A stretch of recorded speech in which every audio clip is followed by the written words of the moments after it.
Жашоо сүртүмдөрү. Эмре Алту, Ханде Субашы, Ахмет Курал, Адалет Чимен Күчүк, Керем Купажы, Эрдем Акакчы, Бала Атабек, Серкан Куру,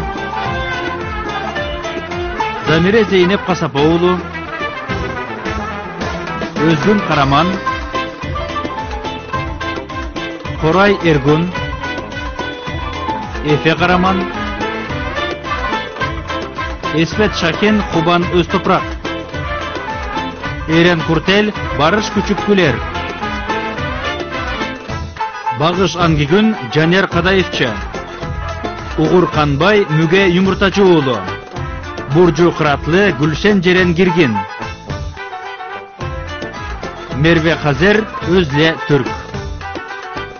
Башкы жарык берүүчү Барыш Дикишчи, Көркөм жетекчи Оркиде Батыр. Координатору Тамер Гүвенер, директордун жардамчысы Левент Туркан. Идеясы Эрол Ватандыкы. Көркөм тасманын директору Эмин Чакыр. Музыкаларды тандаган Гунай Уйсал.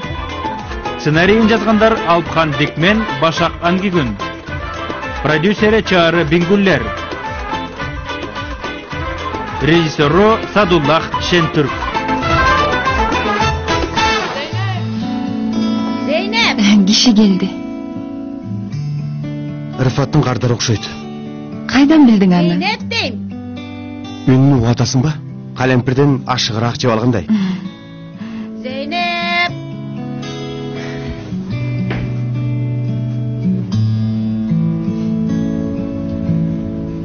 Бир нерсе жесең боло? Эч нерсе жегим келбей жатат. Үйгө келгенден бери эч нерсе жеген жоксуң. Бул ден соолукка зыян. Өзүңө өзүң таарынбай Эдбек, баары жайында болот. Албетте баары жакшы болот. Баары сонун болот.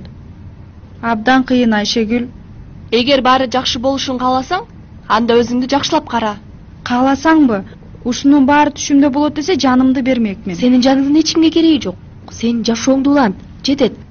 Мисалы мектепти сагынган жоксуңбу? Сагындым, бирок эмес эле эртең мектепке келесиң, сынактар башталат. Ансыз да сабактардан артта калдың.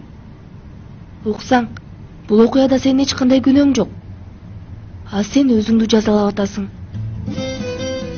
Сен жок, мектепте да тартип жок. Туп-туура. Анан тынугудан сен үнүңдү укканга биз да көнүп калыппыз. Чаалар. Макул. Эртеңки биринчи жумушуң мектепке келүү. Ушул жерден баштайлы, макулбу? сынактар башталат. Туура айтып жатасыңар. Азаматсың.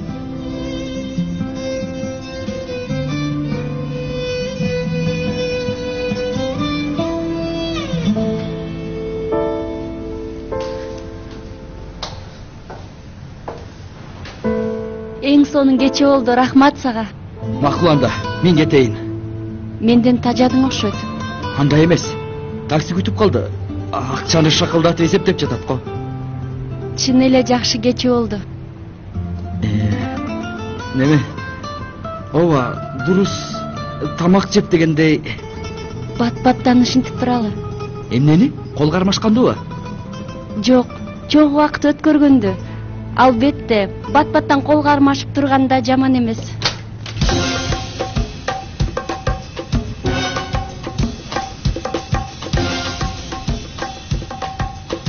Белин, бул жакта эмне кылып жатасыңар? Бул жакта эмне кылып жатасыңар дейсизби?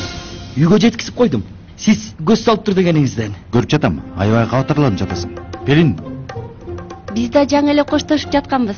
Коштошуп жатканбыз. Жөн эле досторчу. Коштошкону бир колу менен коштошот. Сен билбесең интернеттен караштыр, көрөсүң. Бас Белин. Бардыгы үчүн рахмат, көрүшкөнчү. Макул анда, мен кетейин. Жакшы калгыла. Жакшы бар. Жакшы калгыла.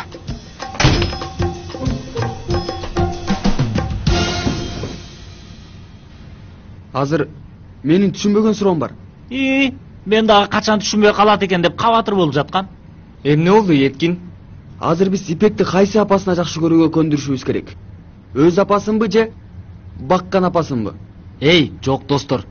Бул тайпа кыйратпайт. Андан көрө таратып жиберели. Жинди кочкор, оозуңа карап сүйлө. 40 жылдан бери президент менен бир тайпада сүйгөндөрдөнбүз. Эгер ушул тайпа тарап кетсе, башыңды жарам сен. Акырыныраак, мен жайгарам. Бали, укмуш эс алдым, эс алып калдым. Курдашым, сен Мариого ишене бер, калган ойлонбо. Жан, муздаткычта суу барбы? Бар досум, эмне болду? Бир аз ичип алайынчы, мээм ачыла түшсүн. Мен карайм.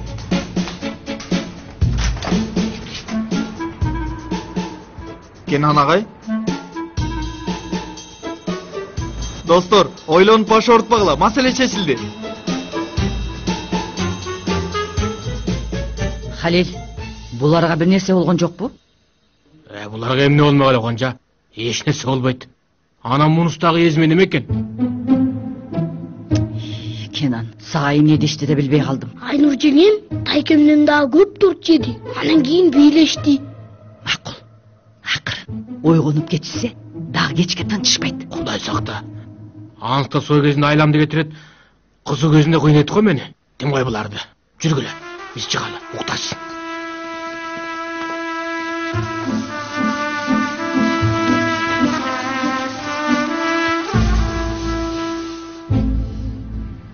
Sen Ипектин өз апасын таанчы элең. Кабарым бар болчу, бирок өзүн көргөн эмесмин. Эмне кылабыз агай? Ипек эки жакка тең таарынган окшойт. Бирок бир жактан үй бүлөсү менен дагы сүйлөшпөй жатат. Агай, азыр Ипек Үнзиленкинде жашап жатат. Андай болсо биринчи кезекте аны үйүнө алып барыш керек, же жаңыламбы? Барбайт да агай. Ал аябай көп бет. Билем. Бирок ага азыр үй бүлөсү абдан керек. Болгон анын жине келип, анан өтөрө аябай ызаланып жатат. Туура айтат. Бирок үй бүлөсүн ушинтип эле чечип кеткен болбойт да. Атам өлгөндө мен дагы бардык нерсеге жиним келе берчү. Дайыма башкалардан өчүмдү алгым келчү. Агай, Ипекти үйүнө барганга көндүрдүк дейли. Өз апасы болсо, дайыма алдынан тосуп аңдып жүрөт. Анан аны эмне кылабыз? Биз биринчи Ипекке баары ал ойлогондой эмес экенин айтып түшүндүрөлү. Анан бир жолун табарбыз.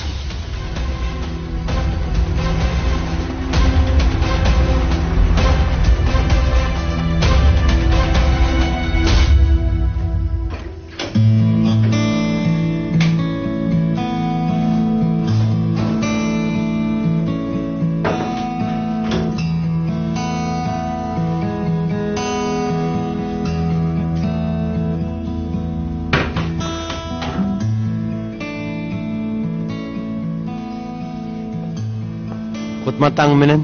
Кутмантаң менен. Кутмантаң Зейнеп эжеке. Кутмантаң. Тамак жегени келдик. Туура кылыпсыңар. Таттуу нандар жаңы эле бышты. Чындыгында мен сааттын коңгуроосун укпай калыптым. Эми бул жактан тамактанбасак үлгүрбөйбүз. Менимче эч кандай кыжалат болбок. Кыжалаттык жок. Менде дагы тыштан тамак жегенде сүт иштеп дагы кыйнаган киши жок. Туура. Чын эле мен да ушуну ойлоп жаткам. Үйдөн чыгып жатканда сүт тестеп салып алгам. Ата, бул сүт кайдан чыкты? Тамак салган кабыгыңа салгам. Кана, силер кире бергиле. Мен бир нерсе даярдап келейин. Балам, сен сүтүңдү алып ичкери кире бер. Биз азыр келебиз. Ата. Ипектин маселеси боюнча бир акыл ойлоп таптым. Кандай? Жекшемби күнү энелер күнү, билесиң да. Менимче аларды бир жерге чогултуш үчүн эң сонун шылтоо. Туура айтасың. Керек болсо аларды бул жакка чакырсак да болот. Туура. Бул да сонун пикир. Макул. Анда сен Ипектин апасы Нермин айымга чал. Жарайт. Ипекчи. Аны менен сен сүйлөшөсүңбү? Жок, аны менен азыр сүйлөшкөм туура болбойт. Биздин кыздар менен сүйлөшөм. Аны кыздар көндүрсүн.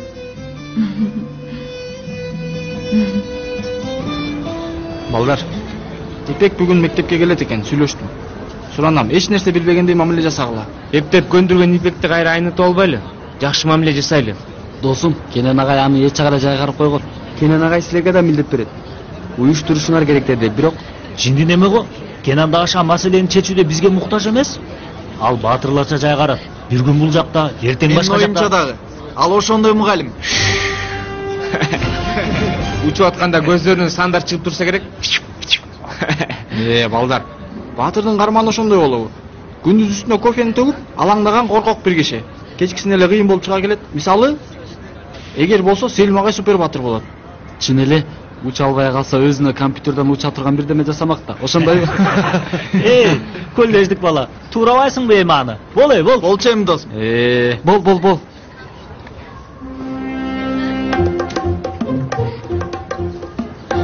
Кутмантаң, ачкыла дептериңерди. Информатика сабагында кайда дептер? Мен компьютерден дептер жасадым. 3 ортосу менен. Сонун ыкмам. Агай кантип жасадыңыз? Оңой. PC-XRT папкасынан дат тутумундагы папканын форматын бузгула. С папкасына алмашпаган бир тутум жасагыла. 3 бөлүмгө бөлгүлө. Түшүндүңөрбү? Түшүнбөдүк. Түшүнбөй турган эч нерсе жок. Оңой. Чын эле Селим агай. Жок, чын эле эмес. Калп. PCден тараган ультравиол жагдайларга муктаждардын баары Селим агай. Кутмантаң. Селим агай? Сен мени туурап жатасың ба? Жок. Эме, астагфиралла агай. Мен Митхат агайдын кылгандарын туурап жаткам. Митхат бей антип сүйлөбөйт, мен ушинтип сүйлөйм. Ооба. Эми агай колуман келишче аракет кылдым. Жок, жакшы элесиң. Колуңан келет. Азербайжанды тураганыңды унута элекмин. Баарыңар уят болосуңар. Баарыңарды кара тизмеге жазып алдым. Еткин. Сен дагы тизмедесиң. Күнөөсүздөй көрүнөсүң, бирок тизмедесиң. Көрүшкөнчө. Эми баарыбызды өлтүрөт.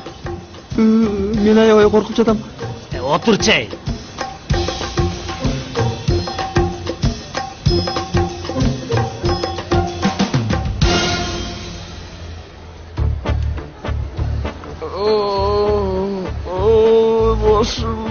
Başım, cezde başım. Men uyga barayınçı cezde başım kahtı orup otat. Andan armaga desең өлүп кет. Cezde çınılar gözüme екі olup görünüp otat. Men uyga barayınçı. Эмнес жаман анын? Эки эсе пайда табасың. Келесо. Ишилгери. О, мүдүр мырза, кош келипсиз. Эмне бересизге? Чайбы, шорпобу, ширек, кола, айран, суу, эмне? Мен бир чай анан бир таттуунан алайын. Мен болсо бир таттынан, анан жемиш суусу. Жарайт. Cezde başım milyon bolup otat. Men uyga barayınçı. Башым миллион дейби? Миллион боло бербейби мунун башы? Миллион деп. Жок, келжирип атат. Жок мүдүр. Бул келесо. Ошон үчүн да өрүп атат. Халил мырза, бул бутуна тура албай атат го? Кебетеси эмне мунун? Мектепке мас абалда келдиби? Жок мүдүрүм, астагфирулла. Бул чын эле мас экен. Бутуна тура албай жатат. Жок, мастыгынан эмес. Сиз тааныбайсыз муну. Бул ой берме. Бул келесо, тубасасынан төрөлгөндөн бери кээде ушинтип кармай берет. Ай, башым. Ай, башым өлгөн жатам, апаке. Башым, ай. Башым сынып кетчү деп ооруп жатат. О, Кутмантаң, кече кандай болду? Ай, эже. Ай, акыркы жолу дүкөндө болчубуз. Калганын мен эстей албай жатам. Мен сага эстетейин. Кечинде дүкөнгө бардыңар, чаң тополоң чыгарып кайра келдиңер. Ай, айтпаңыз эже. Ай, Кудай ай. Зейнеп эже мен ишке албай туруп баарын кууду дебейсизби? Куусуң Айнур. Куусуң. Сен ичип алып унутуп каласың. Ай, эже көрдүңүзбү, өлдүм мен. Уям бузулду. Үй бүлөлүк бүттү. Кудай ай. Арактын шоруна түштүм мен. Эч көңүлүңдү түшүрбө Айнур. Арактын аркы тарабында бүйөң бар болгондуктан сонун эле тил табышып кетесиңер. Ай, үй бүлөң менен ички иш болдуң дебейсизби? Аматемге чалсакпы? Сантыраган. Алла, мени да Халилге окшотуп койдуң. Ай, могу башымды сындырып ыргытып салсамбы? Башым ай, Кудай. Кечирип койгула кыздар, күттүрүп койдум. Эч нерсе эмес агай. Ипектин абалагандай. Мурдагыдай эле эч кимди укпай атат. Угуп өтөр чөгүп кетти. Албетте кыйын болду. Аны жалгыз таштабашыңар керек. Эчки балдар болуп сүйлөштүк. Билебиз, Сейф айтып берди. Биз эмне кылышыбыз керек, агай? Аны үйүңө бар деп көндүргүлө. Кыйын го көндүрүш, бизди укпай атат. Ооба. Бирок жекшемби күнү бул маселени чечиш керек. Эгер үйүнө барса, абдан жакшы болот эле. Түшүндүм. Колубуздан келгенин кылабыз, агай. Колуңардан келгенден дагы көбүрөөк жасашыңар керек, Айшегүл. Жаным кандай? Өзүңө келе алдыңбы? Айта албайм. Кимге ишенеримди да билбей жатам, Чаалар. Ишенем деп эле отура бербей түшүнүүгө аракет кылбайсыңбы? Балким чын эле ата энеңдин дагы, өз апаңдын дагы бир себеби бардыр. Мени ким түшүнөт? Ушунун баары түш болуп калса гана, көздөрүмдү ачсам эле баары бүтүп калса. Жаным, мен сенин жаныңдамын. Ар дайым. Билем, чоң рахмат сага, жаным. Айткандай, Өйкү каякта? Ал суранып алып Анталияга үй бүлөсүнө кетти. Сынак жумасычы? Бир аз көңүлү жок болчу. Сабакты ойлогонго да убактысы жок эле. Балким келбей калат. Жакшы болуптур.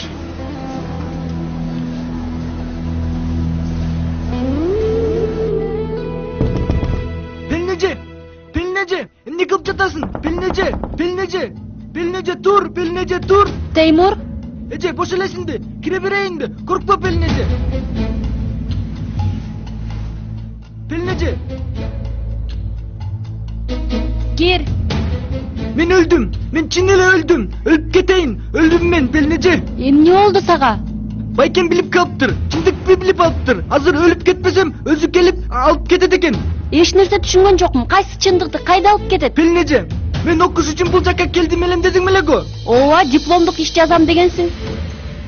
Андай эмес да. Мен барынарга кап айткам. Мүдүр мени окуудан чыгарып салган. Окуудан кулдуң белең? Мүдүр мени чыгарып салган. Барынарга кап айткам. Үйдөгүлөрүмө да кап айткам. Окуш үчүн Түркияга кетип жатам дегем. Кыйратыптырсың. Эч кандай кыйраткан жокмун. Пелнеже, байкем бардык чындыкты билип койду. Эми бул жакка келип, болушунча сабайм деп жатыптыр. Пелнеже, суранам, бир нерсе кылчы, суранам. Мени куткарып калчы. Пелнеже, өтүнөм сенден, бир нерсе кыл. Чын эле өлдүм.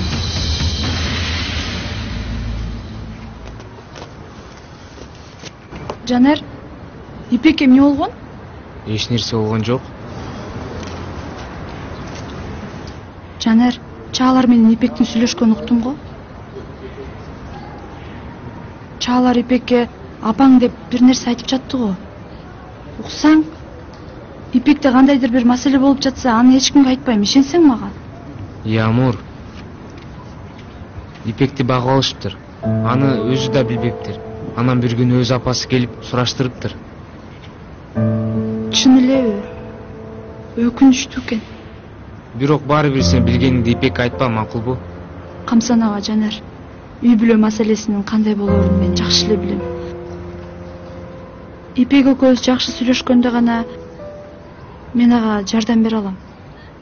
Анда жарашасыңар. Кандайча? Өзүң айттың го? Билгенимди угуп калса, ал класстын ортосунда тополоң салат. Класстан айтпайсың да сен. Унжиленин үйүнөн. Кандайча? Ошол жака барамбы? Болбойт го. Тиги үйү кайда экенин да билбейм. Мен билем.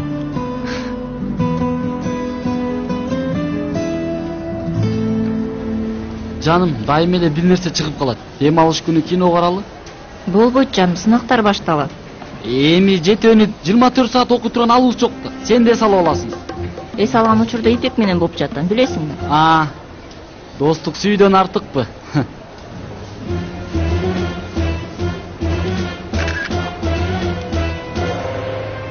Агай, эмне болду? Жакшы болду. Көрүшкөнчө.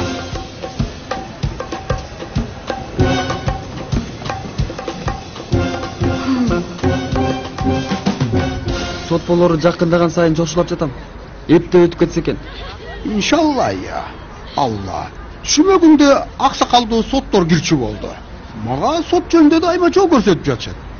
Тердеп кургап койгонгондон тажадым я. Мен дагы тажадым агай. Тиги жездем кетип калса, бардык буюмдарымды жыйнап койгом. Сот чечилгенден кийин жаныңызга келем. Кел, албетте кел. Бирок көп үмүттөнбөй тур. Неге? Айнып калдыңызбы агай? Жок балам. Ойломок белем, жок деген жокмун. Эми сот деген сот да. мыйзамга жараша болот да я. Эми колубуздан келишинче аракет. Антеңиз агай. Тикебиз менен тик турабыз дедиңиз эле го. Тик турганы тик турабыз дечи. Бирок сен жаман жагында ойло. Жакшы болсо майрамдайбыз. Майрамыңыз кут болсун. Колуңуздан кайрымдуу бол. Балам, кайрымдуу бол. Жүрүңүз, буфетке баралы. Бир нерсе жейбиз. Толкундан жатам. Баралы. Бирок мен эч нерсе жебейм. Ач болгон жоксузбу? Ачка болбодум. Доктор диетага отур деди. Кечкисин көбүрөөк тамак жеп коюп мектептен чай менен сиңирип жатабыз. Бирок баралы, сага барып пирожка алып берейин. 2 кабат быштак менен деп айтайын. Биздин Рыфатты билесиң, быштакты ичке кылып кесет. Экини жегенде гана жегендей болосуң, бир быштак менен таптакыр тойбойсуң.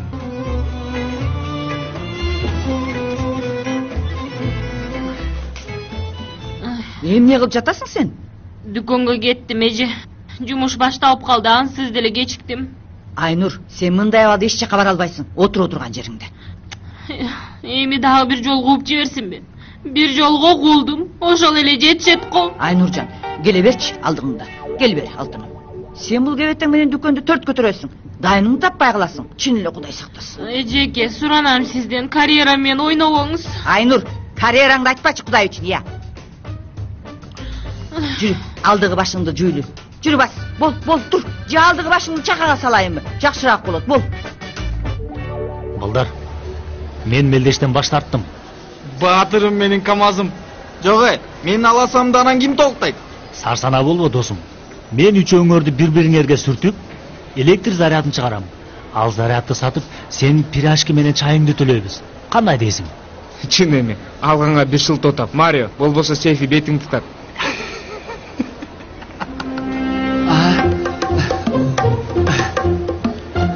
Балдар каяктасыңар? Издеген жерим калган жок. Балам, классты карасаң сүргүндө жүргөндө болуп жүрөбүз. Алда түрүнгүндө же түш көрдүңбү? Балдар, Селим агай мени сүрөткө тартып алды. Анан мейли, көрүшкөнчө деп кетип калды. Агай кебетесине вирус кошуптур да. Шылдыңдай бер. Агайдын өлчөгүчтештери 5ке жылып кетти. Кудай, мен айткам силерге досторум. Мен айткам силерге жиндилер. Жигиттер, этият бололу. Селим агайда жаңы үйүр балекет бар окшойт. Бул бир аз күңүрт чыгып калыптыр. Мындан кийин басып баратып сүрөткө тартпаш керек экен. Ооба. Чогул усталынан дагы тартсак болмок экен. Тарттым. Андан ары кана көрөлчү? Тынччылыкпы Селим агай? Сүрөтчүлүктү баштадыңызбы? Жок. Мектептин сайтына койгонго сүрөт тартып жаткам. Эң сонун ойлопсуз. Мен да көрсөм болобу? Албетте.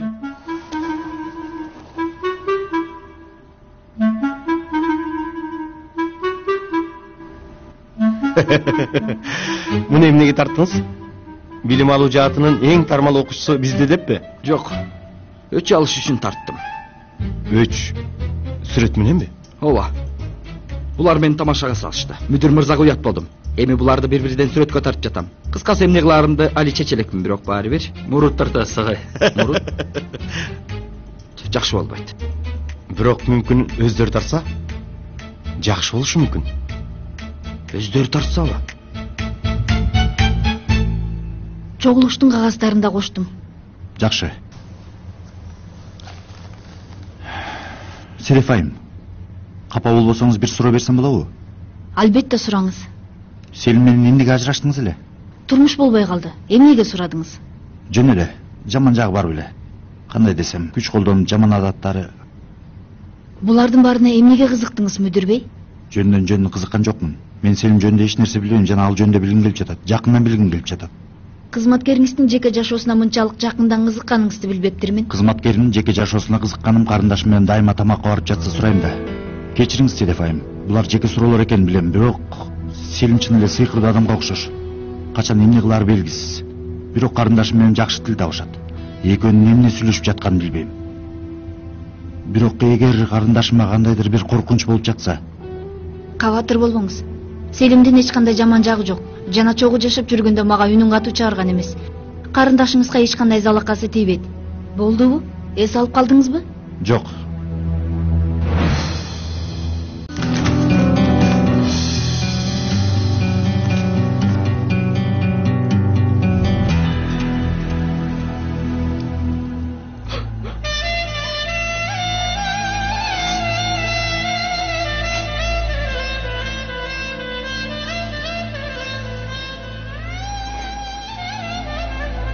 таптакыр эле чүнчүп кеттиң. Болду эми. Жашоо токтоп калган жокко? Бул менин ушуга чейинки жашоомдун аягы. Ал эмне дегениң? Антпей жүргүнүң.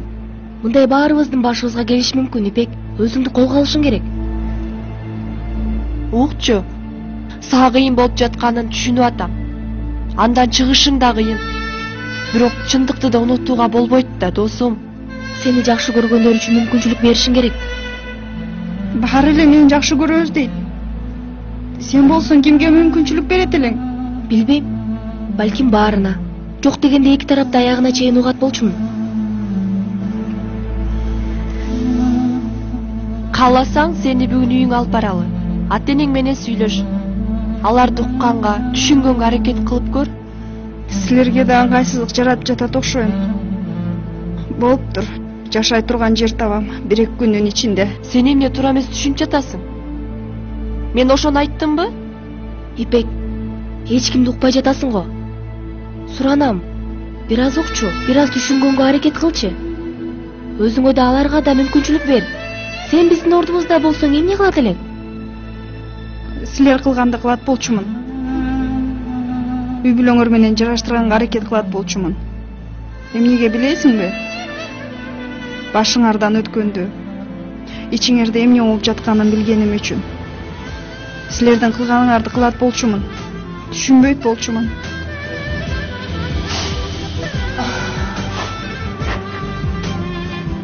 Ипекке байланыштуу дедиңби Зейнеп? Эмне болду, айтчы? Эч нерсе болгон жок, сабыр кылыңыз. Жекшемби күнү энелер күнү, билесиз да? Билем. Ошол күнү силерди бул жакка чогулталы дегенбиз. Баарын ачык сүйлөшөсүңөр. Эгер Ипекти да сизди ук деп айтсак, маселе чечилет деп ойлодук. Иншалла. Ипек бизди кечирсе, бизди жек көрбөсө, эмне керек болсо баарына даярбыз. Атасы мен да жаман болдук. Күндүр-түндүр уйку жок. Кабатыр болбоңуз, баары чечилет. Жекшемби күнү жашооңуздагы эң сонун белекти аласыз, буйруса. Иншалла, Зейнеп. Иншалла. Мен келейин деп элинеже. Сен баарын болгондой айтып бер мүдүргө. Андай болбойт Теймур, байкем урушат да. Байкеңиз ансыз деле урушат. Эч нерсени угуп да койбойт ал. Болбойт. Мени урсун деп атасың сен. Байкемен мурда мүдүр урат мени. Ызылдаба, ал урушат, кыйкырат, анан болду. Жардам берет сага, ошондой. Жанымда турасыңбы?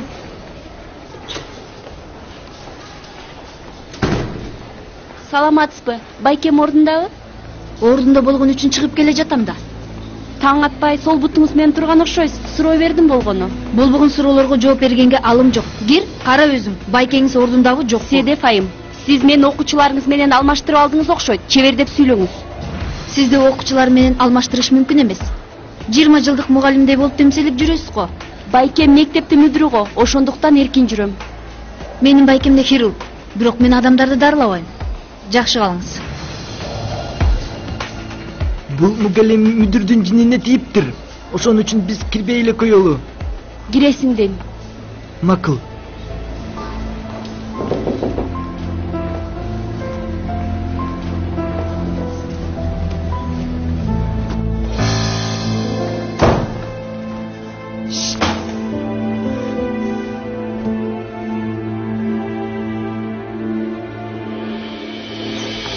Седеф? Кечирип кой, тыкылдатпай кирип кеттим. Кирсең, Кенан. Коридордон көрдүм сени. Анан кирдим. Эмне болду? Түрүң жакшы эмес. Жок, Кенан, жакшы эмесмин. Токто, акырын. Бери мындай отур. Отур мындай. Эми баарын шашпай айтып бер. Эмне болду? Болбойт. Кенан, жардамчылыкты кыла албай жатам. Эмне кылсам да жакпайт. Сөз угуп жатам. Иштей албайм, бошотуп берем. Жинди болбо, Седеф. Менимче сонун эле жардамчысың. Ишенсең мага, соп-сонун элесиң. Жок. Өз жашоомду түздөй албай жатып, бул милдетти мойнума албашым керек болчу. Демек байкашымда бул маселе бир гана жардамчылык менен байланыштуу эмес го? Ооба. Мен сага аябай таарындым. Тамаша кылгам чын эле. Сен да мени аябай тажатып жибербедиңби? Ашыкча кетип калдым окшойт. Бирок баары кубанычтын айынан. Мана сен кубанычка таарын, мага таарынбай. Бирок сага көнүп калдым. Кечирип кой, бир аз мүмкүнчүлүк берчи. Макул, сен айткандай болсун. Бирок экинчи жолу кайталасаң? Жок, кайталабайм. Бир аз кылсаң болот. Бирок кичине эле. Макул, сүйлөштүк.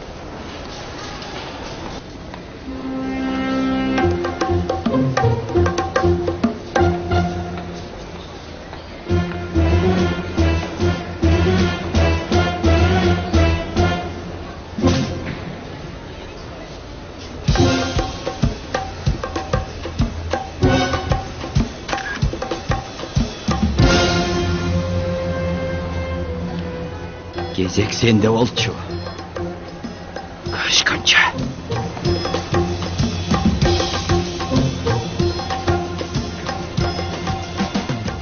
Бул эмнеси я? Бул келесо курмандыкка чала тургандарынын сүрөттөрүн бирден тартып жүрөт. Сен менден ушул нерсени канча ашырдың, Пелин? Мен дагы жаңы эле билдим, байке. Буга да жаңы эле айттым. Сен унчукпа. Азыр апасы, атасы келип менден сурашса, эмне дейбиз? Байке, эми жаңылыштык кетириптир. Биз буга жардам беришибиз керек да. Азыр үй бүлөсүнөн алыста, чет өлкөдө. Эми муну көчөгө таштап салмак белек. Көчөгө таштасаңар жоголуп кетем мен. Түркияны таптакыр билбейм. Билбейт экенсиң. Анда эмнеге үйүңдөн качып келдиң? Көпкөнсүң да. Мүдүрбей, уят кылбаңызчы. Көппөй эле. Мектептен айдалып кеттим. Кыйын иш кылыптырсың. Байке, сиз эң туура жолду табасыз. Катачылык кетириптир. Эми жардам бербесек болбойт. Ооба, бир туугандарым урушат мени. Жап жагыңды. Азыр уруп салам сени.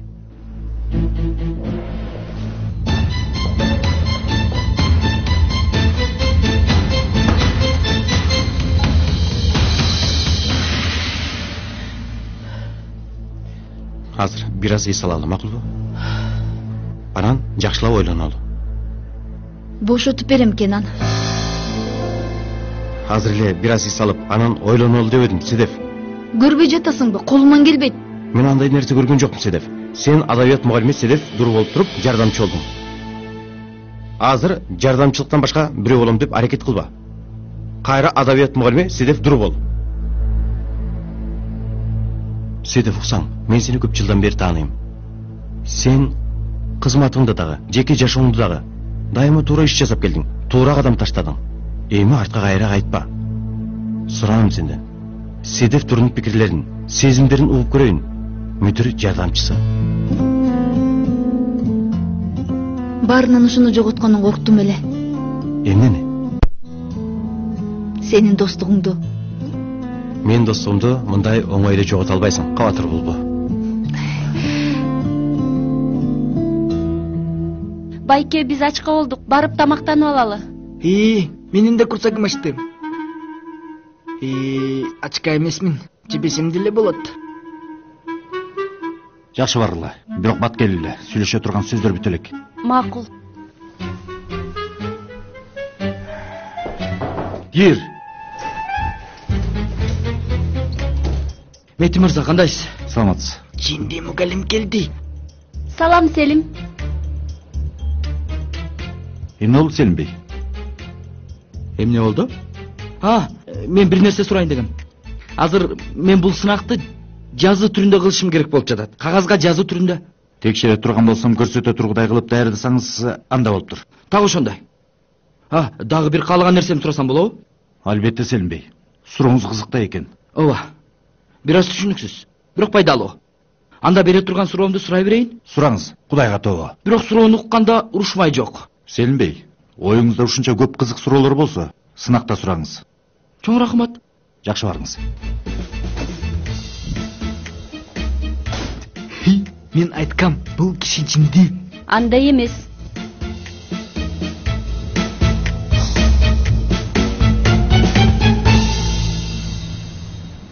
Агай, сынакта кандай суроолор болот? Сынакта көрөсүң. Агай, дагы өзүбүзгө суроо беребизби? Болушу мүмкүн. бул жолкусунда жообун жазам. Жакшы кыласың, Еткин. Агай, сынакта бериле турган темадан эсеп чыгара алчы. Жакшы билген сабагыңардан эмне мынча коркуп жатасыңар? Түшүнбөдүм. Сынактын психологиясы агай. Оңой жообун таптыңарбы? Антип ойлогонуңарды койгула. Жакшылап даярдаңла. Анан өзүңөргө ишенгиле. Бардыгына эле ишене албай жатпайбызбы агай? Себеби ар бир сабакты математиканы кызыгып окуганда окубайсыңар. Же жалганбы? Окулачы. Мен силерге сынак ийгиликтин башаты болгондугун биринчи сабактан бери эле айтып келатам. Бирок бул жашоодо жеңиш дагы керек, туурабы? Анда кичине болсо дагы мен силерди караган тарабымдан карасаңар. Өзүңөргө бир аз да болсо ишенгиле. Окула. Мажбурлоо эң оор карыз. Өзүңөр дагы, мен дагы карыздар кылбагыла. Кийин төрөй албай калабыз.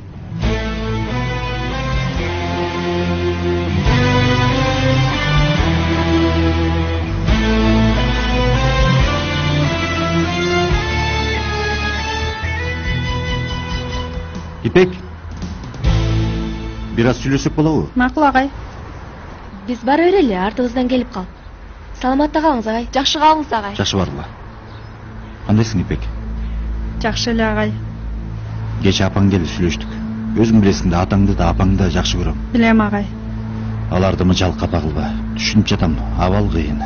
Чоң маселе бирок бул маселени чечүү сенин колуңда. Чечим кабыл алып жаткан өткөн жашооңо кайда кери карабай, эч кимди таарынтпай, капа кылбай чечим чыгарышың керек. Ошон үчүн үй бүлөң менен сүйлөшүшүң керек. Үйүңө барып аларды да угуп көр. Мүмкүн алардын да жообу бардыр. Бул жекшемби күнү эмне кыласыз агай? Билбейм, эмнеге сурадың? Бул жекшемби апалар күнү. Апаңызга чалсаңыз керек. Апалар күнү менен куттуктайсыз да. Болуптур. Сиздин бул жекшемби күнү кыларга ишиңиз бар. Бирок мен эмне кыларымды билбей турам.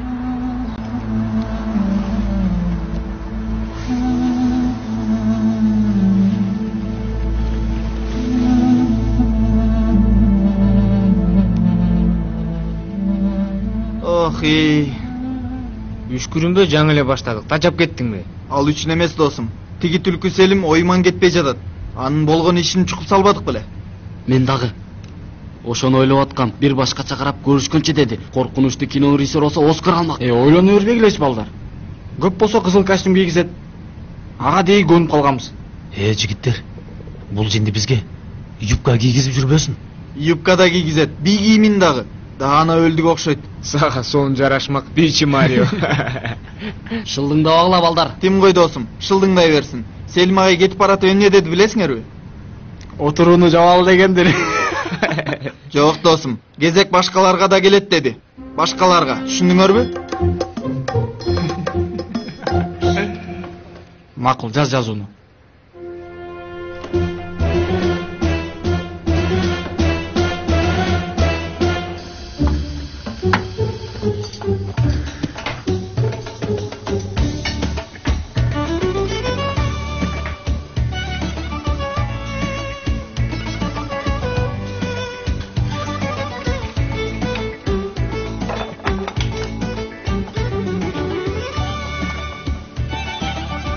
Калемпир барбы агай?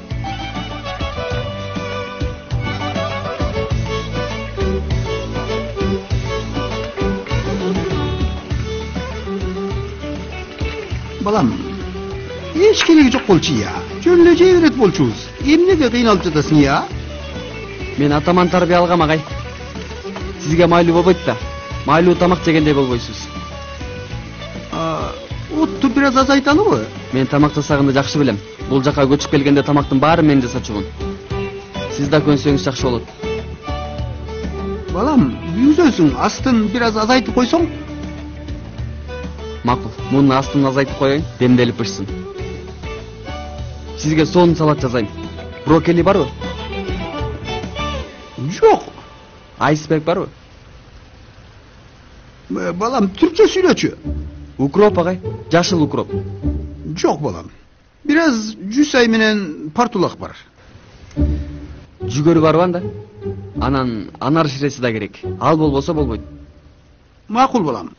Сен тамагыңды кыл, салатты мен жасайм. Чабан жакшы көрөсүңбү? Неге жаман көрмөгелем? Ал да бизге окшогон адам да.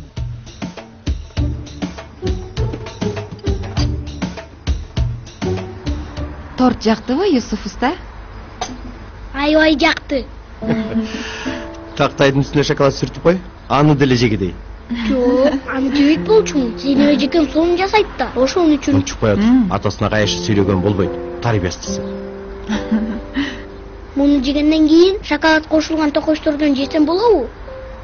Билбейм, атаң уруксат берсе эле болду. Атама койсок. Муну кара. Көргөндөр ачык калыптыр дейт го. Ушул жакка келгендер той бос болуп калат. Зейнеп эже, сиз биз менен жашасаңыз сонун болмок, дайыма торт жейт болчумуз. Мен сага дайыма сен каалаган нерселерди жасап берип турам. Макул, бирок биз менен жашасаңыз сонун болмок. Юсуф, алдындагы торту же, көп сүйлөп баштадың.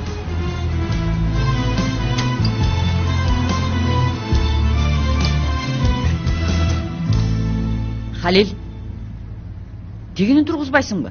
Азыр уктарым албы? Бул. Токтой турчу Гонжа, башымды ортпай, ансы да жиним келип турат. Өзүңдүн жазгандарыңды окуй албайсың. Эсеп жазган дептериң доктурдун жазуусуна окшоп калыптыр го. Андай эмес. Менде керектүүлөргө алмаштырып кое турган сорун бир башык бар, жаңы келди. Каалайсың батырым? Кааласаң көргөзөйүн. Халил! Сен келишпе Гонжа, келишпе. Ушул келе сонун айынан карыз кылып жатабыз. Эмне иш кылып атат, такыр түшүнбөй койдум. Жок, башка мектептин профессорлору менен сүйлөштүм, байке дейт. Күнүнө дейт, ашык кем эмес 500-600 лира болот дейт. Таза, кара, ибизчи, эбиз, биз күндө 300 лира карызбыз, Бул кандай иш? Кандай иш бул я? Шунду оңгургор. 300 лира, Рыфат 300, мына 600. Эмне? Мынакей. Мына оккун. Мени туткулап салайт бул келесо. Мынакей бул күлө. Жаным, сен өз тамагыңды жакшылап берсеңчи я. Азыр шорпоңду төгөсүң. Кезде биздин окуучулар битир болуп жатпайбы? Ооба. Албетте, албетте. Оюң келген баарын оттоп коюп атып, балдарды чочутуп бүттүң го сен, Рыфат. Тейлөө кызматычы. Тейлөө кызмат эмне? Айран чалып берин деп окуучунан 50 тыйын ашы калат. Ошо болмок беле? Жинди кылып ишине. Рыфат жаным, сен чын ошентиң беле? Кызматта чек жок, тармал козум. Туура эмес чайкалган айрандын айынан бул өлкөдө канчалаган киши ууланды. Кабарыңар барбы силердин? Эже, көрүп жатасыз го өзүңүз. Кандай болгон күнү да кардарларын гана ойлойт да мени кара көздө. Айнур, эмне кылып атасың? Эсептин баарын шорпо кылбадыңбы? Алда Кудай, бул экөө өлтүрөт го мени, Кудай. Мен сага айткам, калп эле айта бербе. Тургуз деген эм болору болду. Вай. Сенем кое турган жа. Аткыла мени. Атып салгыла. Аткыла дейм келесо. Мен оңой болду, жетет.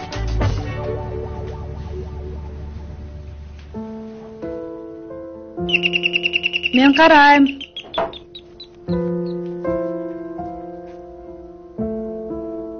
Алла, мунун бул жакта эмне иши бар эле? Кутман кеч, өзү эле үйдө азыр чакырам. Ипек, мен сен менен сүйлөшөйүн дегем. Мени мененби? Эмнеге? Жакшы эле таарыныштык окшойт. Кыйналып да кеттим. Ямур, эмне ишиң бар бул жакта? Үйгө кирип сүйлөшөлү, кыздар. Пирожки, токоч, аны муну да алгам. Чайыңар болсо керек.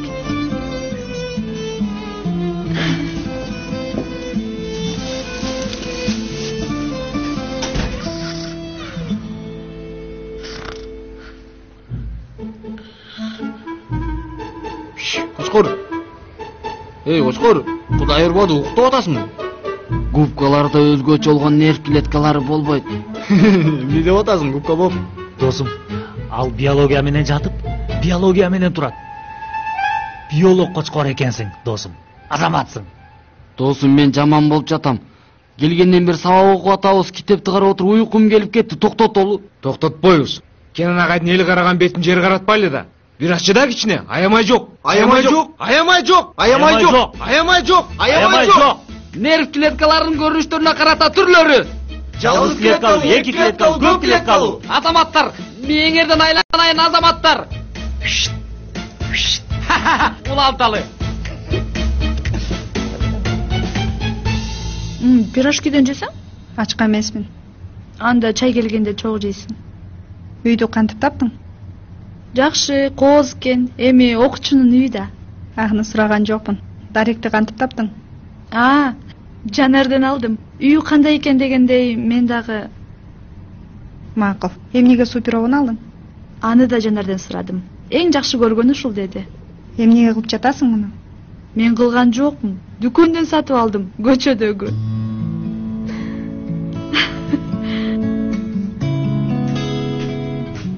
Чай?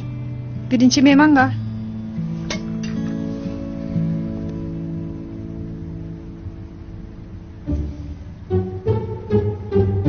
Коркпоңуз агай, уланбайсыз. Жок балам. Андан эмес, суусун деп күтүп жатам. Ысыгында сонун даамдуу болот да. Чын элеби? Анда жейли. Бисмилла.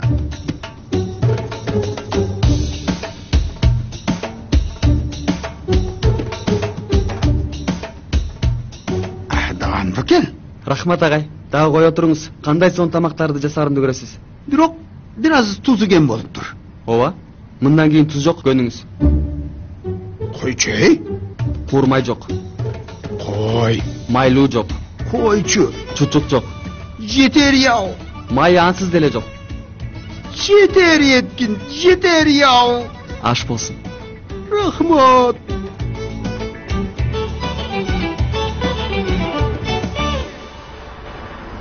Аягына чейинче, андан кийин жарыл, макулбу балам? Эч нерсе болбойт. Анан түндө ата ичим ооруп жатат деп кечке келбе, макулбу? Мен Зейнеп эжемди чакырам. Анан доктурга алып барат. Туурабы Зейнеп эжеке? Тортторду жасаганы аз келгенсип, доктурга да мен алып барышым керек экен да. Көрдүңүзбү? Кара, 2 мүнөт туз сатып койду. Жакшы. Кечинде үйдө жалгызбыз. Көрүшөбүз. Кутман кеч. Кандайсың? Кош келипсиң. Рахмат. Мен сүйлөшө турган бир сөзүм бар эле. Албетте, кел отур. Жок, отурбайм. Ипектин маселесин билесиң. Нермин айым мага келди. Ипек эсин жыйууга тийиш. Ага жардам бериш керек болуп атат. Мен Жанар экөөңөрдүн жардамыңар тийсе керек деп ойлодум. Биз бул туурасында ойлонуп жатабыз. Кенан экөөбүз. Жакшы. Эми жекшемби күнү апалар күнү деп Ипек тапас атасы менен бир жерге чогулталы дедик. Алар бардыгын сүйлөшүп алышса жакшы болбок эле. Жакшы ойлонуп турсуңар. Мен Нермин эже менен сүйлөштүм. Кенан дагы окуучулар менен уюштурду. Ипекти макул кылганга аракет кылышат. Сен дагы жардамчы болсоң? О, албетте. Бирок баарын пландап алып турсуңар, ишке киришкиле. Мага муктаждык жок көрүнөт. Эгер жардам керек болсо, даректи билесиңер, жакшы калгыла.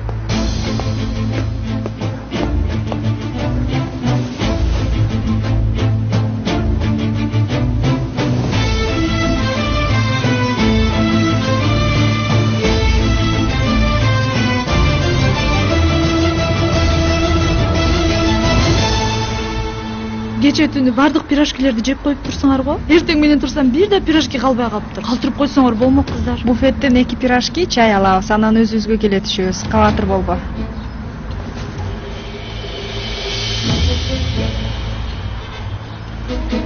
Силер чыга бергиле, мен аркаңардан келем. Эмне болду? Биз буфетке бара берели, келип калат.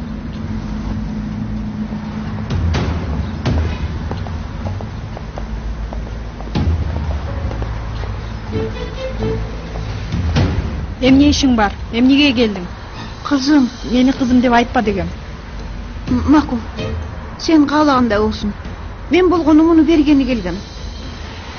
Эми ичинде номерим жазылган. Башыңа кыйынчылык келсе, Кыйынчылык түшсө үй бүлөмө же досторума барам. туура. Менде бир эле үмүт бар. Балким чындыкта эмне болгонун мен өзүмдүн оозумдан уккум келеттир. Балким бир күнү кызыгарсың. Номеримди алчы. Сөзсүз чал дебейм. Бирок жаныңда жүрсө.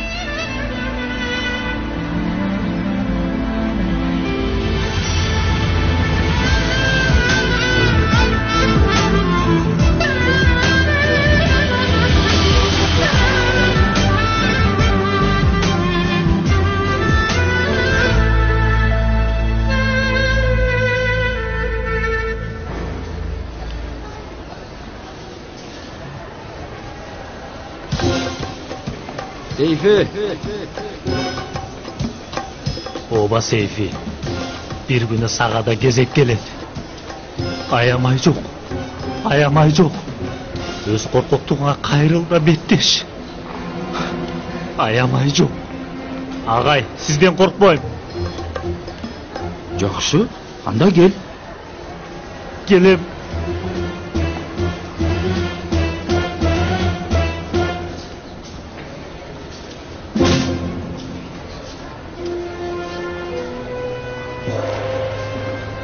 Карма муну. Кармайм. Эмнеси бар экен?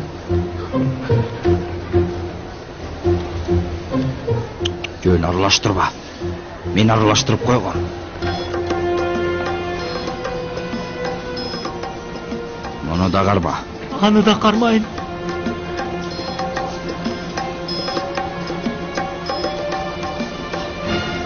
Агай, эмне кыласыз? Seni tüvelükö жашартам. Тобо бисмилlah, тобо бисмилlah, тобо бисмилlah. Тобо бисмилlah, тобо бисмилlah.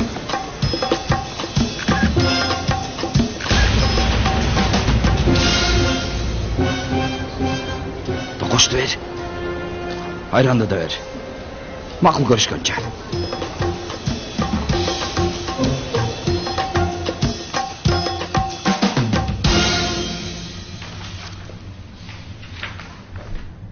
Акыркы күндөрү мектептин веб-сайтын ачып карай алдыңызбы? Жок, убактым болбоду. Эмнеге сурадыңыз? Окуучулардын бааларын көргөзгөн бөлүм жок экен. Кандайча жок? Эмнеге? Селимбейден сураш керек. Барып сүйлөшүңүз. Оюндагы сыноттобосун. Ат энелер чогулушунда бардык ат энелерге кабарладык. Ошондой болмок беле. Аны сиз сүйлөшсөңүз жакшыраак болот го. Мени угаарына көзүм жетпейт. Селиф айым, сиз бул мектептин мүдүр жардамчысыз. Менин угаарына көзүм жетпейт дегениңиз кандай? Албетте угат. Метинбей, мен сиз менен ушул темада сүйлөшкүм келип жаткан. Бир жактан сабактарым, бир жактан театр даярдыктары, анан дерян сабактары. Мен жетишпей жатам. Бул жардамчылык менин колуман келбейт окшойт. Анчалык чарчап жатсаңыз, Элиф айымдан жардам сураңыз. Даярдыктарды уланта берсин. Мен Сиз Селим мырза менен сүйлөшүңүз, Селиф айым. Эгер колунан келбесе, башка бирөөгө берели. Иш кагазары калсын, мен уланта берем. Мындан кийин такылдатмайынча кирбей жүрүп берин. Кечирип кой байке, бул жолкусунда унутуп калдым. Уруксатыңыз менен.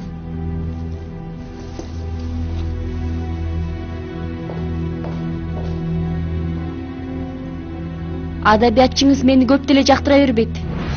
Жок, жок, мени жакшы көрбөйт.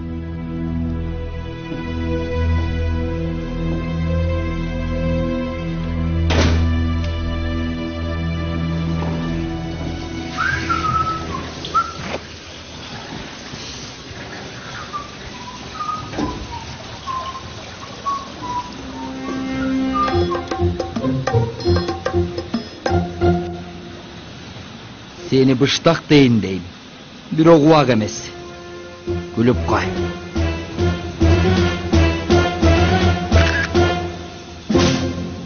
Сынактан көрүшкөнчө.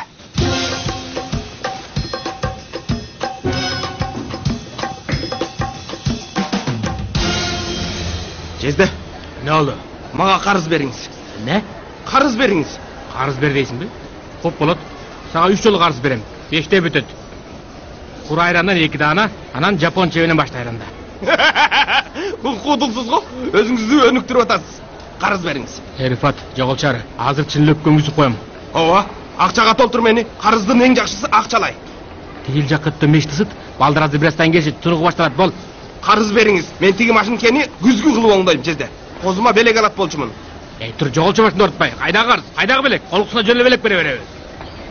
Апалар күнүнө белек. Түмөлөк муш болуп кетет. Апалар күнүнө карыз, аялдары күнүнө карыз, сүйүшкөндөр күнүнө карыз. Бул эмне шумдук я? Карыз бериңиз Жезде. Алгач Айнур качантан бери апа болуп жүрөт. Же боюнда болуп бизден жашырып атасың, Рифат? Эмне? Сен кызга бир нерсе кылды деп ойлоп атасыңбы? Жеке жашоомо кийлигишип атасың, Халил Гүлер. Сенин уузуңду талкалап атсам мага кел. Оозум мурдумду сен канжалатасың да. Рифат, тур жогол бул жактан. Бол жогол дейм. Башың жарылат деп кетип кал. Бол деп атам.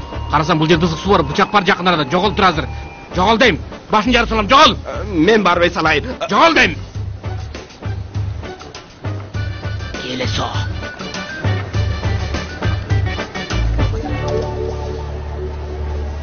Бол батырақ, бол, тезірек кіргіле. Өт.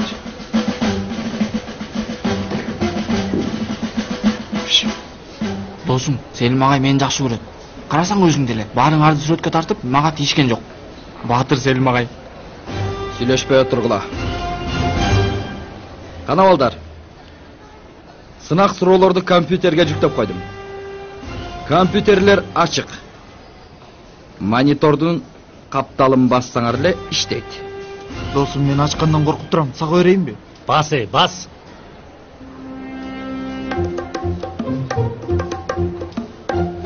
Сейфи, менин сынагым сен болосуң.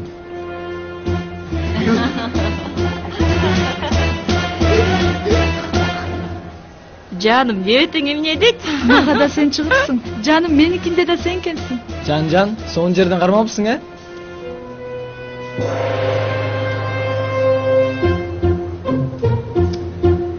Агай. Дагы окшош сүрөтүмдү коюпсуз. Аябай таарындым. Жаңы сүрөтүмдү тартсаңыз болмок жок дегенде. Кана балдар. Бүгүнкүгө чейин өткөн темалардын жардамы менен же кайсы бир программаны колдонуп болсо да алдыңарда турган сүрөткө каалаган өзгөчөлүктөрдү киргизгиле. Мисалы, сакал болот, мурут болот, көз айнек болот, безетки болот, кандай десем, сөйкө болот, оюңарга эмне келсе. Күлкүлүү болсо ошончолук жакшы бааласыңар. Анда сынак мөөнөтү башталды. 40 мүнөтүңөр бар. Ийгилик силерге. Жаным, кечирип койчу.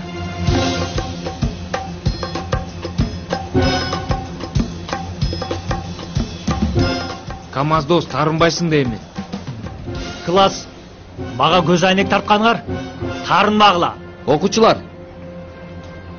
Сейфинин сүрөтү ачылып турган окуучулар. Көз айнекке өзгөчө 10 балл. Жакшы жаман эч айырмасы жок. Андай дебе. Мен сени көз айнек менен да жакшы көрөм. Бир жагынан семиз болсом, анан көз айнекче болмок беле. Болот. Акырын отургула балдар.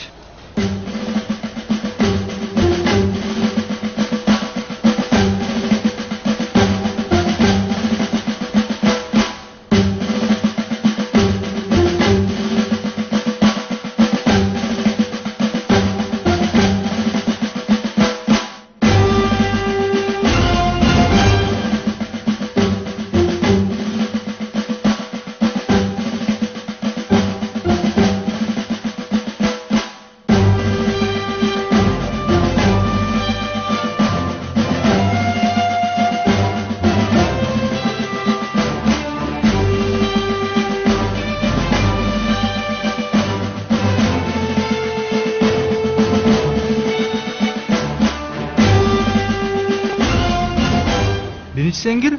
Жок, эмнеге мен кирем? Сен кир. Эй бала, сенин айыңан кечиктик ансыда. Кир балам жүнгө тийбей. Теймур, байкем келгенче эч жака кетпе, макулбу? Макул. Мен сураса базарга кетти деп кой. Мейли көрүшкөнчө. Макул. Досум, анан ошол балдар менен дос болдук. Аябай катуу балдар экен. Азамат экен дедим. Кайсы бала эле ал? Мен түшүнгөн жокмун. Аны кое тур. Менин бир сонун планым бар. Кеттик. Селим. Бир аз сүйлөшсөк болобу? Сүйлөшөлү. Мектептин сайтын карадым. Балдар көргөзүлгөн бөлүм жокко. Көрө албайсың, себеби алып салдым. Алып салдым? Биздин эмнеге кабарыбыз жок? Балдарга сөз бергем. Өзүң деле билесиң, былтыркы жылы баа жаатында кандай маселе жаралганын. Экинчи мындай иш жасоодон мурун биз менен акылдашсаң жакшы болмок, Селим. Порталды жүктөйсүңбү? Жок. Болуптур. Биз анда башка бирөө менен сүйлөшүп, жаңы сайт ачтырабыз. Жакшы кал. Рахмат.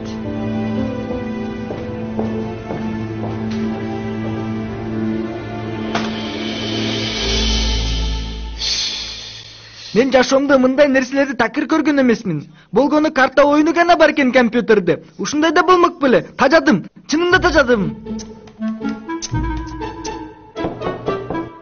Мүдүр жок, кете бер.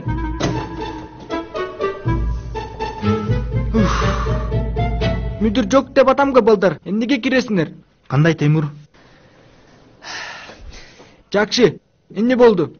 Седеф айым жиберди бизди. Уруксат кагазы түгөлүктүр. Бул жакта бар экен. Ал кандай кагаз эле? Сен таба албайсың, биз өзүбүз издейли. Макул, камсанабагыла. Текчелерди карагыла, бирок чачпагыла. Туура, текчеде болсо керек. Карайлыбы? Кара, акылсыз баланы кара. Мен ансыз да кара деп жатам го. Бул келесо сөгүнүп жатабы? Билигизбе, күлмөңдөптүр. Эзилген быштакка окшоп күлүп жатат дагы. Ур, сен тартмаларды карасаң баттан. Атымды айтпа келесо, текшерип атат.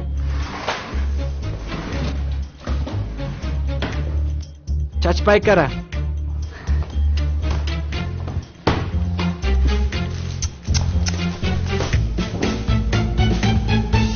Болгон жылдызыңды тök, Рыфат.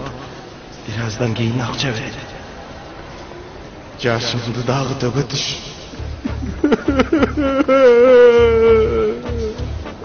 Шун кылбаганы жок келесо. Эми кара ыйламыш болуп атканы. Чанагы өлүмдүн өзөй.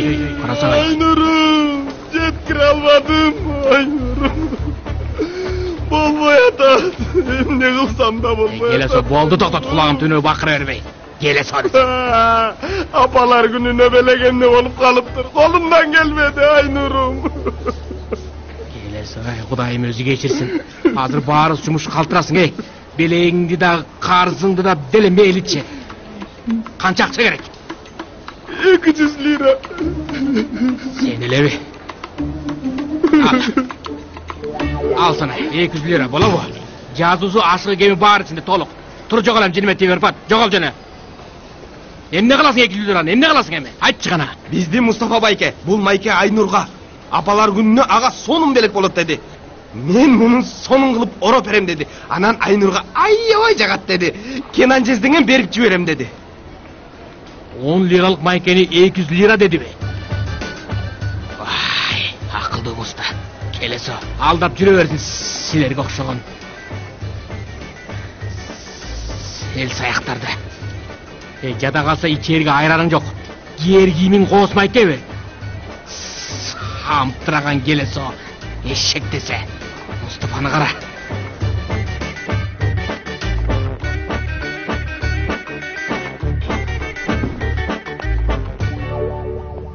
Müdür bey, koş келипсиз. Эмне кылып отурасың мен ордунда? Тур ал жактан. Oyun oynap atkam. Çok oynaylыбы?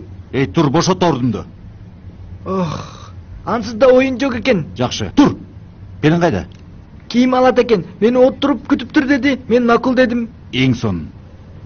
Баса, мугалим, 2 окуучу келди. Уруксат кагазын сурап алып кетти. Эмне алып келип кетип, тагыраак айтчы. Айтып жатам го. 2 окуучу келди. Мугалим Седеф уруксат кагазын сурап алып жатат деди. Мен макул, камсанабагыла дедим, бердим. Уруксат кагаз болуп жүрбөсүң? Уруксат кагазы. Эң сон. Сен алардын кебетесин сүрөттөп берчи, кана. Мынтип акмакка окшоп күлүп жатышты экөө. Бири кара, бири сары бала. Менин атымды эмне айтып жатасың деп кара баланы сары бала урушту. Атын айттыбы? Айтты. Умут. Ур деди, ур. Бар башынан айтпайсыңбы? Сары бала, кара бала. Ур. Демек уруксат кагазын сурады. Тур бул жерден, тур.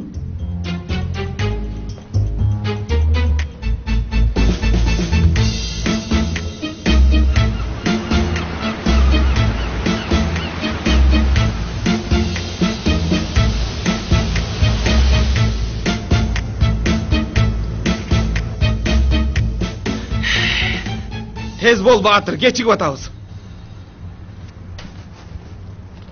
Мага эмне айтып жатасыз? Атамды күтүп жатабыз го тайки. Ал эмне кылып атат? Кийинип жатат. Бүгүн апам аарабыз, ошон үчүн. Апаңдынбы? Апаңдын. Баатырым, Мустафа байкең бир пакет алып келдиби? Атам ашканага коюп койду. Пакеттин ичинде. Мен чачымды тарап келем.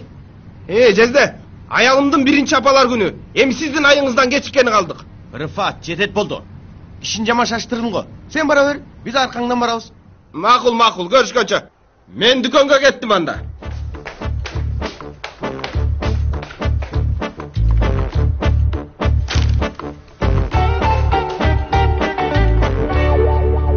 Онжа.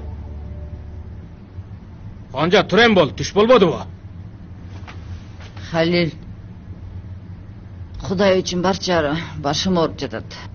Койчом Гонжа. Сенин күйөөң бул жакта тарыхта калган атса, сен ушуп жатасыңбы? Уят кабыл. Эмне тарых? Бир аз туруп көз жүгүртсөң, эмне тарых экенин өзүң көрөсүң, Гонжам.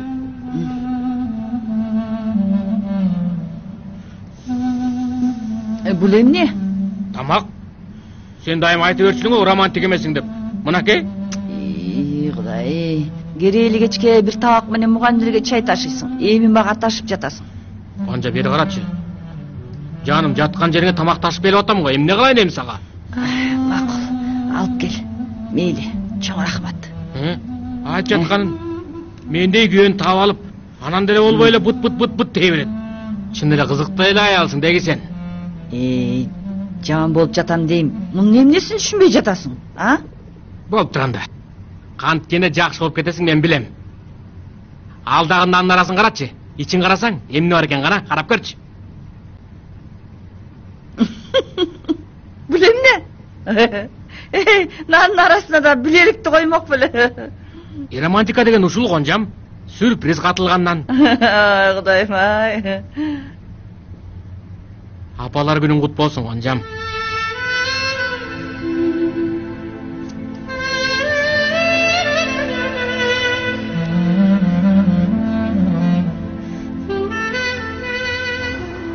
Кара, баарына белек алдык. Апаңа белек алганды унутуп калдык. Бир аз мурда бердик-ку белегин. Мен көргөн жокмун. Кандайча көргөн жоксуз? Жаныңызда турат го. Апамдын чоң билеги менмин деп жатасыңбы? Мен эмнем анда? Эшантион. Эшантионду да үйрөнүп алдыңбы, Исуф? Жерден табышмак табып жатып айтты. Анан ал эмне дедим? Рыфатта экен деди. Алтай эжемди алыптыр, Рыфатта экенди эшантион кылып бериштир. Кананда кеттик. Эшантион кечиктик.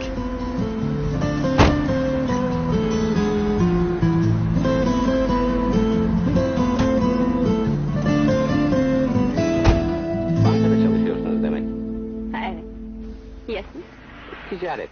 Ama amcamın yanındayım. Nasıl? Memur olarak mı? Yok canım. Tinchlikmi? Böyle çalışıyorum. Men emne dedim? İşleri bana bırakacak. Эч нерсе. Hissemi de arttırıyor. Көңүлүң жоктой. Her sabah aynı vapurla mı inersiniz? He, tacap gittim. Байкең менен уруштуңбу дагы? Acelem ondandı. Жок. Берим бир нерсе дедиби? Жок. Айтпайсыңбы анан эмне болду? Тиги жок, бул жок. Siz karşıya kadar oturun. Tez ele cindeniп кетесиz. Biz İstanbulluyuz. Bu mevsimde iş için geliriz İzmir'e. Бүгүн апалар күнү, билесиз? Сүйлөштүңбү апаң менен? Жок. Менин көңүлүм ошон үчүн жок. Чалбайсыңбы анан? Эмне чалбай жатасың? Кантип чалайын? Пулум калган жок. Айткан сөзүң карап, пулум калган жок деп. Ал, мындан чал. Чын элеби? Чын эле. Чындыгында элеби? Не чал?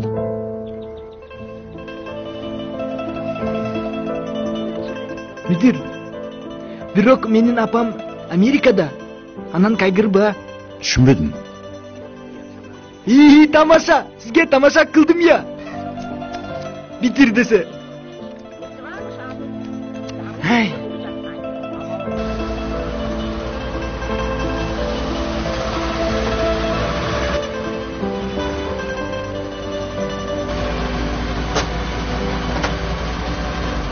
Токто оğlum, шашпа. Бүтсөң боло мени. Эй! Апалар күнүңүз кут болсун, Зейне эжеке. Чоң рахмат. Сен өзгөчө сулуу болуп алыпсың го бүгүн. Сиз үчүн тарадым чачтарымды. Алыңыз, бул сизге. Чоң рахмат, Юсуф. Болуңуз, ачыңыз. Салам. Кош келипсиң. Балам, биз чогуу бермекпиз да. Отурбайсыңарбы? Юсуф тандады. Сонун нерсе экенин сезип жатам. Сага жагат.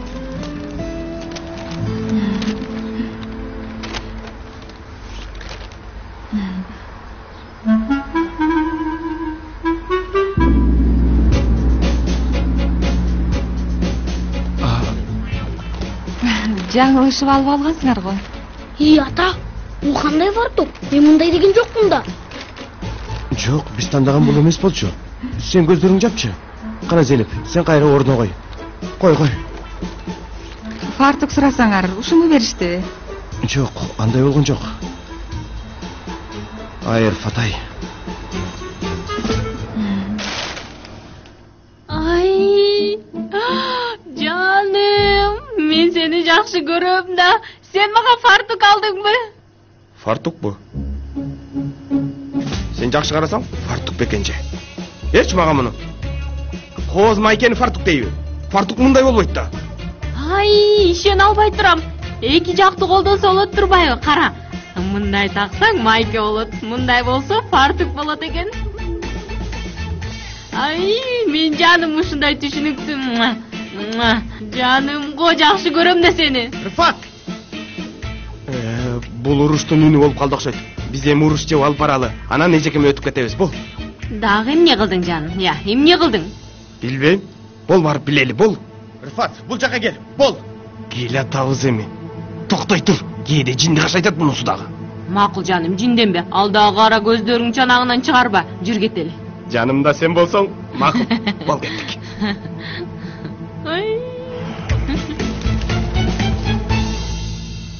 Кыздар, киного баралыбы бүгүн? Кандай дейсиңер? Кайдагы кино? Үнзүлө, сен сүйлөшкөн жоксуңбу булар менен? Сүйлөштүм, бирок мен укпай жатат. Ана мен эмне кылмак элем? Эч кыйыктанба, Ипек. Бүгүн апалар күнү, баарыбыз апаларыбызга белек алабыз. Бол, даярдан. Силер бара бергиле, мен кино көрөм. Кино дейт да, досум, биз бул жакта сен үчүн чогулдук. Кайдагы кино? Баргым келбей жатат, сиңдим зордойсуңбу? Ипек, бүгүн апалар күнү, суранам. Мен апаларым көп болуп жатпайбы? Кандай кылайын? Жок болгондон көрө ушул да жакшы да. Айтканын карап кой, бул тур чыгалы эртерээк. Кайсынысына бергиң келсе ошого ал. Бол, тур эми даярдан. Президент айтып атат, уктуңбу? Биринчи белекти алабыз, анан дүкөндү көздөй жөнөйбүз. Апалардын баары ошол жака келишет. Силер уюштуруп коюпсуңар да баарын. Ой, биз уюштурган жокпуз. Кенен агай уюштуруптур. Биз айтканын кылып жатабыз да. Бол, Үнзүлө, сумкаңды ал. Ипек, бул эми чыгалы. Бол, тез. Макул эми. Бирок силерден бир нерсе суранам. Айтчы, кана көрөлү. Белек алгандан кийин тарайбыз. Мен дүкөнгө жалгыз барам. Бир аз ишим бар. Аны жайгарып, анан келем. Сүйлөштүк дейчи. Анан бизди алдап келбей койсоңчу. Дүкөнгө сөзсүз барам деп сөз берем. Макул, айтканыңдай болсун. Бол анда. Чын эле сонун экен, чоң рахмат. Эртең эле жыртылсын. Рифатты кара. Апалардын күнүндө аялына майка алып уят кылды кишини. Алар түшүнүшөт. Карасаң, Айнур белекке аябай сүйүндү. Алдачын. Белекти бергенге эмес, алганга караш керек, туурабы? Юсуф кала берсе болмок, эмнеге кетип калды? Алда тайжесин белегин берет да. Бир айдан бери бүгүнкү күндү күттү. Сен нермин эжелерге чалып эстеттиң да, э? Чалдым, кабатыр болбой, келишет азыр. Бол эми эжеке, ач. Толкунданып жатам.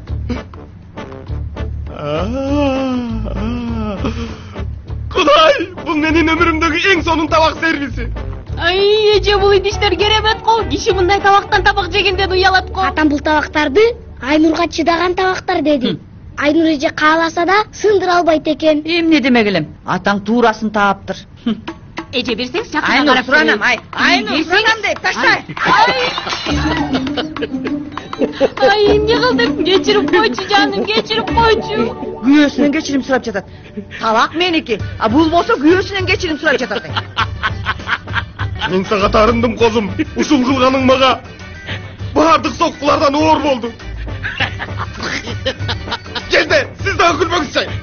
Жок, бул табактар мага жакты. Сонжа, буларды карасаң, стресстен күлбөчү Халил.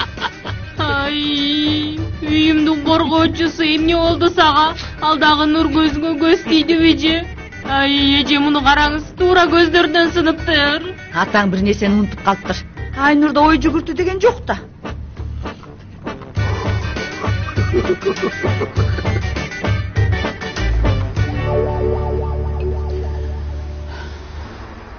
Ушунун иш кашарына көзүң жетеби, Сейнеп? Мага ишенгиле, баары жакшы болот. Биз Кенан экөөбүз ичке кирип турабыз. Силер чогуу отуруп, кенен кесир сүйлөшкүлө. Ипек, каяктасың? Азыр дүкөнгө барып калам, агай. Макул, күтүп атабыз.